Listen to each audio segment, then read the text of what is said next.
সাবধান, শুক্রবার ভুলেও এই 5টি কাজ করবেন না। আল্লাহ ও তার রাসূল ওই সকল ব্যক্তিদের অভিশাপ করেছেন যারা জুমার দিনে এই 5টি কাজ করে। মুসলিমদের জন্য অত্যন্ত জরুরি একটি তথ্য দিব আজকে। শুক্রবার মানে গরিবদের হজের দিন, কিন্তু আমরা এই দিন এমন কিছু ভুল করে ফেলি যা আমাদের পরকাল জীবনকে জাহান্নামের দিকে নিয়ে যাবে এবং প্রিয় নবীর শাফায়াত থেকে বঞ্চিত করবে। অবশ্যই ভিডিওটি সম্পূর্ণ দেখবেন এবং সতর্ক হয়ে যাবেন। ভিডিওটি শেয়ার করে দিবেন যেন আপনার অন্যান্য মুসলিম ভাইয়েরা ভুলেও জুমার দিন এই কাজগুলো না করে। হয়তো আপনার একটি শেয়ারে একজন মানুষ ভুল থেকে হেদায়েতের পথে ফিরে আসতে পারবে। মুসলিমদের কাছে একটি প্রশ্ন রাখতে চাই, আমাদের প্রিয় নবী সাল্লাল্লাহু আলাইহি ওয়াসাল্লাম কি বার জন্মগ্রহণ করেছেন? অবশ্যই কমেন্ট করে জানিয়ে দিবেন। তো চলুন বেশি কথা না বলে শুরু করি আজকের ভিডিও। মসজিদ মুসলমানদের কাছে ইবাদতের স্থান হিসাবে পরিচিত।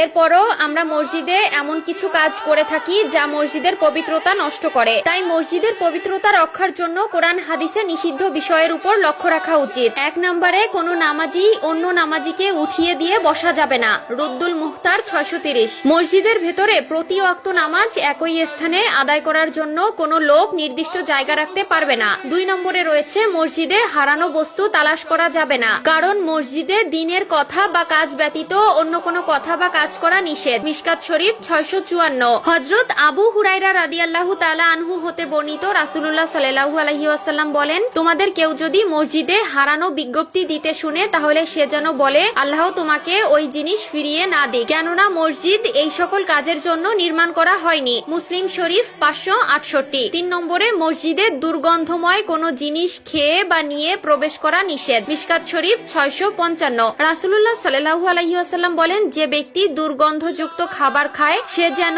তার মুখ পরিষ্কার করা ব্যতীত মসজিদে না যায়, কারণ মানুষের মতো ফেরেশতারাও দুর্গন্ধ বস্তু দ্বারা কষ্ট পায়। 4 নম্বরে মসজিদে উচ্চ স্বরে ও দুনিয়াবি কথা বলা যাবে না। মিশকাত শরীফ 689। 5 নম্বরে মসজিদে অপরাধের শাস্তি ও শাসন করা যাবে না। মিশকাত শরীফ 679। এছাড়াও রয়েছে মসজিদের রাজনৈতিক মিটিং করা মসজিদের আদবের খেলাফ। রাসূলুল্লাহ সাল্লাল্লাহু আলাইহি ওয়াসাল্লাম মসজিদে বসে অশ্লীল কবিতা পাঠ করা এবং বেচাকেনা করতে নিষেধ করেছেন। সুনানে আবু দাউদ ও তিরমিজি। প্রিয় দর্শক, অবশ্যই এই বিষয়গুলো খেয়াল রাখবেন। মসজিদে আপনার দ্বারা যেন কেউ কষ্ট না পায়। মসজিদ হলো আল্লাহর ঘর। আমাদের অধিকাংশ মুসলিমরা দিনের 5 ওয়াক্ত নামাজ আদায় না করলেও শুক্রবার জুমার দিন ঠিকই নামাজ আদায় করে, আর এই দিন এই ভুলগুলো সবাই করে থাকে। আল্লাহ আমাদের সবাইকে সঠিক বুঝ দান করার তৌফিক দান করুক, আমিন।